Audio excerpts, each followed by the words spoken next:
영화가 너무 재밌더라고요. 제가 이 작품은 좀 아쉬웠습니다. 책이라기보다는 굿즈에 좀 더 가까운데요. 또 몇 가지 수다 떨고 싶은 소식이 있습니다. 진짜 내가 왜 알라딘이나 예스에서 괜히 책을 사가지고. 안녕하세요, 오랜만입니다. 진짜 오랜만에 브이로그가 아니라 이렇게 여러분들이랑 책 수다 떠는 영상으로 찾아뵙게 되었는데요. 어떤 영상을 기획을 할지 고민을 좀 꽤나 했는데 그냥 이렇게 가볍게 수다 떠는 토크 형식으로 요새 제 독서 근황을 좀 알려드리는 영상을 찍으면 좋을 것 같아서 방구석에 이렇게 앉아가지고 카메라를 켰습니다. 제 영상을 처음 보시는 분들을 위해서 간단하게 소개를 드리면, 저는 채널명을 보시면 알 수 있듯이 장르 소설을 좋아하는 사람입니다. 특히 웹소설 정말 좋아하고, 로맨스 소설이라든지 일반서 중에서도 SF, 판타지, 청소년 문학, 호러, 스릴러, 미스테리, 장르적 요소가 많이 들어간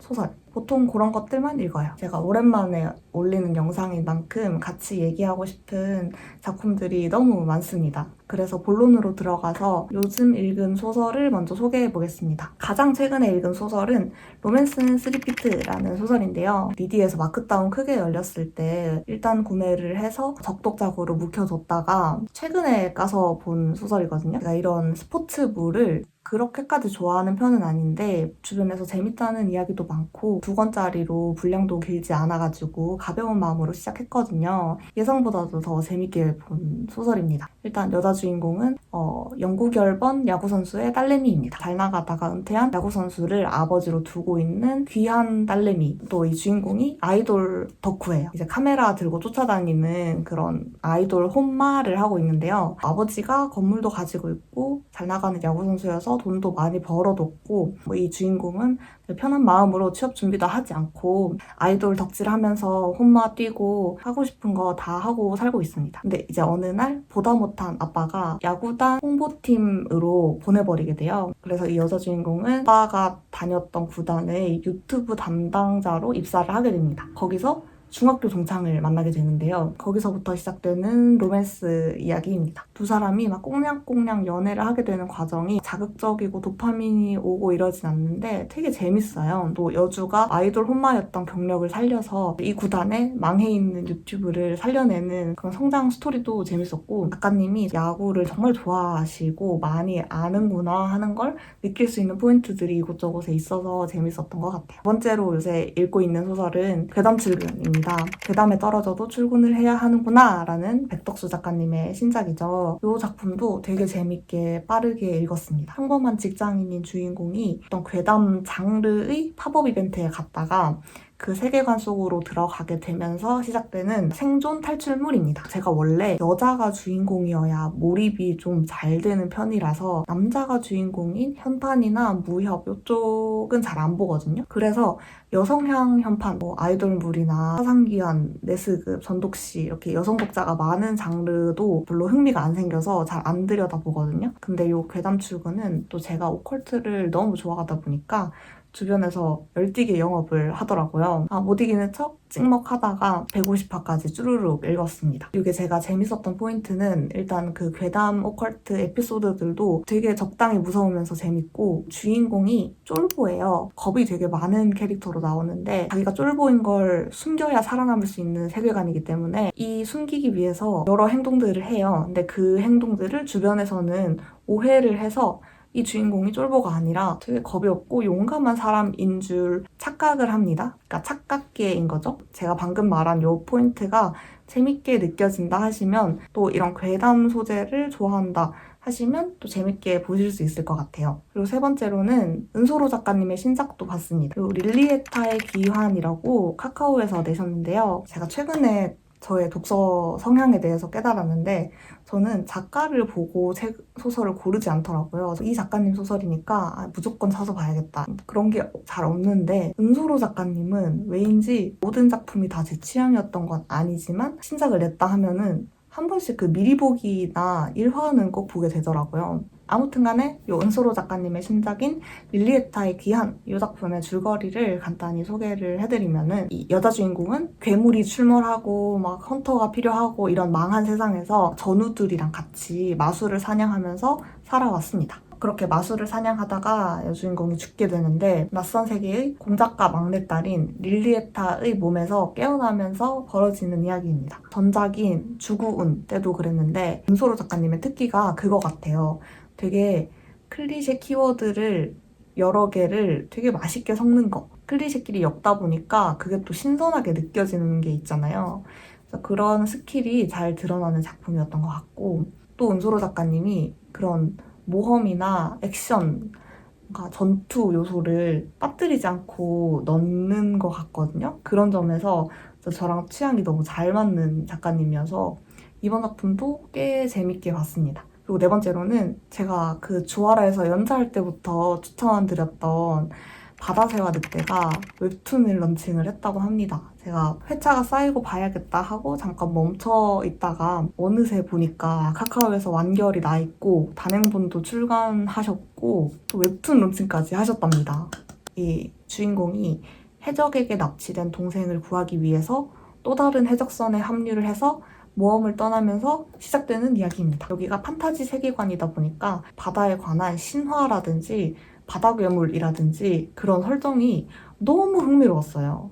그래서 요 정통 여주 판타지 혹은 뭐 해양 모험 소설, 뭐 신화 소설 이런 거 좋아하시는 분들한테는 꼭 추천드리고 싶습니다. 저도 이제 머지않아서 웹툰도 정주행을 할 예정입니다. 그리고 다섯 번째로 읽은 책은 미키 세븐입니다. 미키 세븐틴 영화 보러 가기 전에 완독을 하고 갔는데요. 제 기준으로는 영화보다는 책이 훨씬 좋았고 요 본편 미키 17보다는 후속작이 훨씬 더 좋았어요. 저는 영화 속의 미키 캐릭터가 그렇게까지 매력적으로 다가오지가 않더라고요. 영화 속의 미키 세븐은 되게 순딩하고 호구같이 착하고 약간 바보 같을 정도로 맹한 그런 캐릭터처럼 나오더라고요. 책으로 봤던 미키는 좀 더 호전적이고 좀 까칠하고 좀 막 방구석 여포처럼 그런 점들이 있어서 조금 더 뭔가 옆에 있는 사람 같은, 그러니까 실존하는 인물 같은 실감이 났는데 영화 속 미키는 그러니까 그린 듯한 설정 속 캐릭터 같아가지고 제가 또 캐릭터 매력을 너무 중요하게 보는 사람이다 보니까 그런 게 좀 아쉽더라고요. 그리고 미키 세븐 본편보다 후속작인 반물질인 블루스가 더 좋았던 거는 본편에 비해서 후속작에서 좀 더 이 미키가 외계 행성에서 살아남는 또 모험적인 요소라든지 생존 요소 이런 게 더 잘 두드러지거든요. 뭐 외계 종족이랑 협상을 하기 위해서 길을 떠난다든지 약간 그런 스토리가 두드러져서 좀 더 취향이었던 것 같습니다. 그리고 여섯 번째로는 제가 종이책으로 사서 읽은 에너미 마인입니다. 이 책은 제가 허블 인스타 카드뉴스 보고 영업을 당해서 사게 된 책입니다. 그 카드뉴스 속의 줄거리가 너무 재밌더라고요. 되게 서로 앙숙처럼 그러니까 협오하고 싫어하는 지구인이랑 또 어떤 노란색 외계인 종족이 있어요. 근데 어느 날 이 지구인이랑 그 외계인이랑 전투기 싸움을 하다가 무인 행성에 불시착하게 됩니다. 근데 이 노란색 외계인이 임신 중이었던 거예요. 어떻게 지지고 볶고 생존을 하다가 이 노란색 외계인이 아이를 낳고 죽어버리게 됩니다. 진짜 극혐하듯 노란색 외계인이 낳은 이 아기를 어떻게 해야 될지 막 되게 고민이 되잖아요. 그래서 그 카드 뉴스에서 나와 있던 문장이 징그럽고 귀여운 노란 적을 어떻게 해야 하냐 이런 문장이 있었는데 이 줄거리가 너무 재밌더라고요. 그래서 그냥 사실 이 도입부 줄거리가 흥미로워서 샀는데 기대보다도 훨씬 재밌었습니다. 이게 고전 영화로도 있는 되게 옛날 소설이더라고요. 그래서 외계인과 인간의 뭔가 화합을 다루고 갈등을 다루고 하는 고전 SF의 따뜻한 맛이 있다고 해야 되나? 그래서 좀 좋았어요. 제가 그런 전형적인 따뜻한 이야기 정말 좋아하거든요. 그리고 컴팩트한 분량이라서 호로로록 읽을 수 있어서 줄거리가 좀 끌리신다 하면은 추천드립니다. 그리고 다음으로는 청소년 소설인데요. 이꽃님 작가님의 죽이고 싶은 아이입니다. 제가 요새 좀 관심을 갖고 있는 청소년 소설 작가님들 두 분이 그 이꽃님 작가님이랑 이희영 작가님이거든요. 제가 밀리에서 잡게 되는 그 두 분의 청소년 소설들이 다 괜찮더라고요. 아무튼 이 작품은 심리 스릴러 장르인데요. 이 주인공은 고등학생입니다. 단짝 친구랑 싸운 후에 그 단짝 친구가 시체로 발견되면서 이 주인공이 유력한 살인 용의자가 되게 되는데요. 근데 이제 그 주인공 본인은 정작 아무런 기억이 없고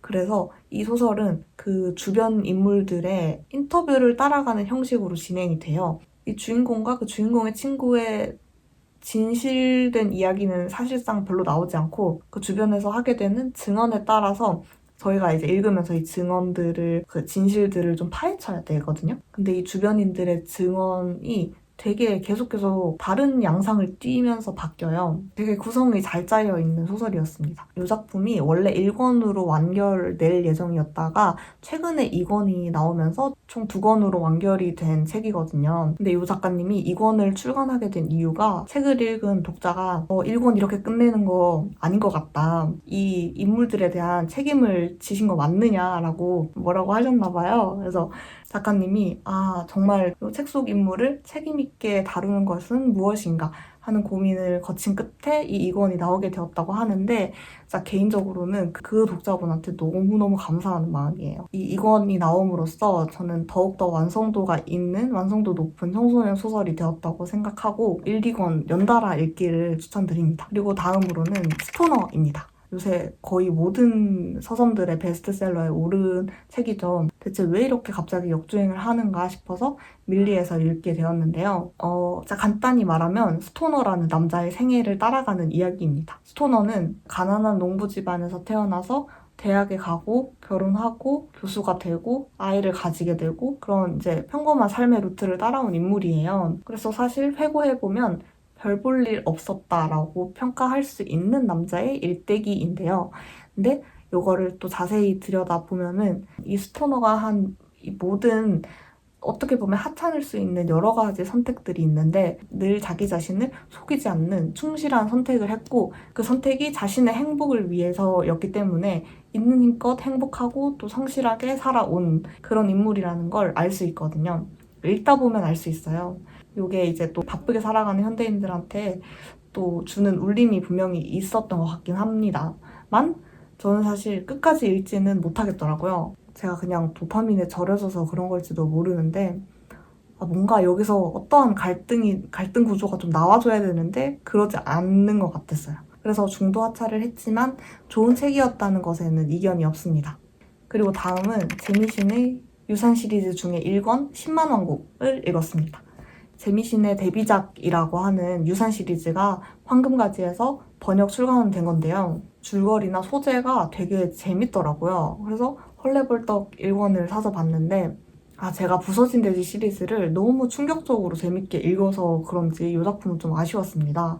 이 소설을 지탱하는 그 서사가 엄청 크고 또 독자적인 신화거든요. 근데 이 신화가 너무 복잡해. 좀 너무 깊고 상세하고 머리를 굴리면서 이해를 하고 읽어야 하는 게 좀 어려웠고 근데 그렇게 복잡하더라도 그 인물들 간의 스토리가 재밌으면은 좀 괜찮았을 텐데 제가 읽기로는 그 인물들 간의 감정선이 막 그렇게 섬세하지 않았던 것 같아요. 살짝 급발진 감정선이어서 조금 유치한 하이틴을 보는 느낌이었다? 소재는 너무 좋았고 재미신이 잘 쓰는 소재일 거라고 생각했는데 부서진 돼지를 이길 수는 없었던 것 같아요. 그래서 이렇게 요새 읽은 책들을 리뷰를 해보았고요. 그 다음으로는 요즘 산 책들을 소개해보려고 합니다. 먼저 아작에서 번역 출판된 코니 윌리스의 앨리스의 모든 것이라는 장편 소설입니다. 제가 코니 윌리스를 여러 번 도전했다가 하차를 했거든요. 그 둠스데이 북이 줄거리가 너무 재밌는데 왠지 잘 안 읽히는 거예요. 몇 번 찍먹하다가 하차를 한 경험이 있는데 요 앨리스의 모든 것의 줄거리가 너무 흥미로워서 도저히 지나칠 수가 없어서 구매를 했습니다. 이 배경이 근미래가 배경이에요. 모든 영화를 CG만으로 찍어낼 수 있게 돼서 실제 인물이 나와서 촬영하는 영화는 과거의 유물이 되어버린 게 설정입니다. 근데 이 주인공인 앨리스는 그런 실사 영화에서 직접 실제로 춤을 추는 게 꿈이에요. 아무 의미도 없는 꿈인 거죠. 그래서 이 아무 의미도 없는 춤 연습을 매번 하러 다닙니다. 그러던 어느 날 영화 제작자인 톰이 이제 영화를 막 작업하고 있었어요. 근데 몇몇 고전 실사 영화 속에서 이 앨리스가 춤을 추고 있는 것을 발견하게 됩니다. 앨리스는 시간여행을 한 거일까요? 이게 소설이 집필되는 시기는 1990년대라고 해요.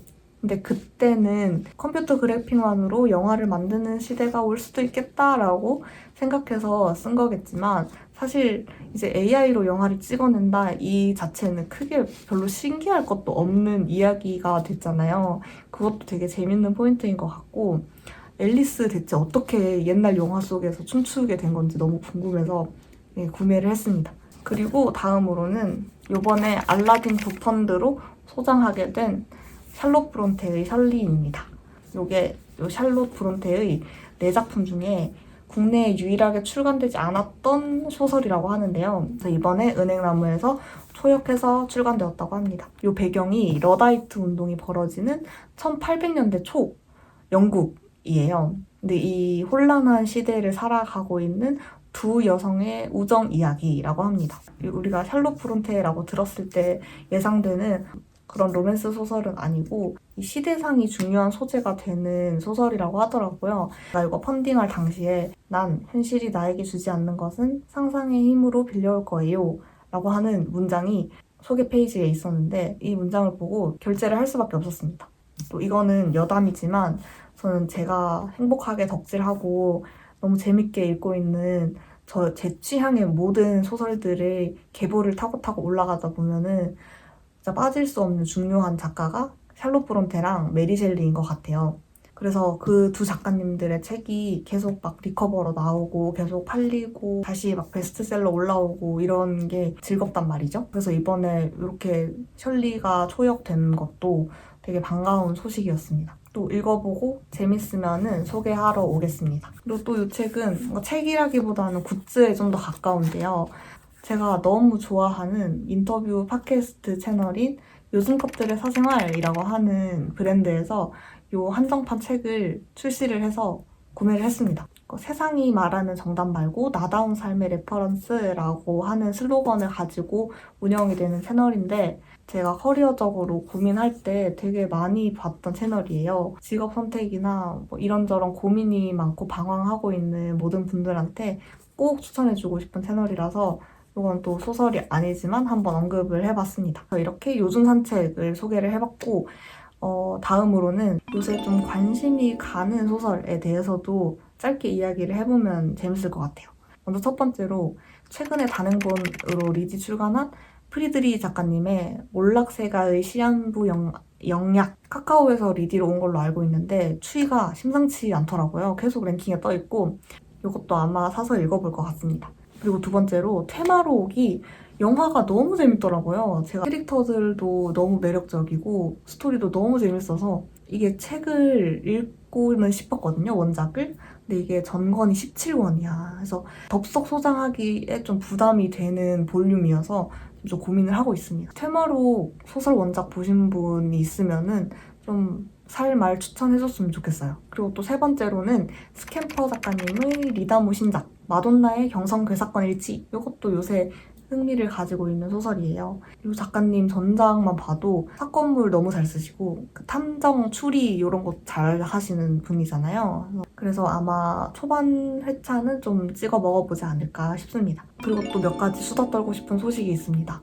밀리의 서재에 민음사 고전들이 입점됐더라고요. 세계문학 전집에 흥미가 있었는데 종이책으로 소장할 엄두는 안 난다 하는 분들 있으면은 밀리로 가서 한번 보셔도 좋을 것 같아요.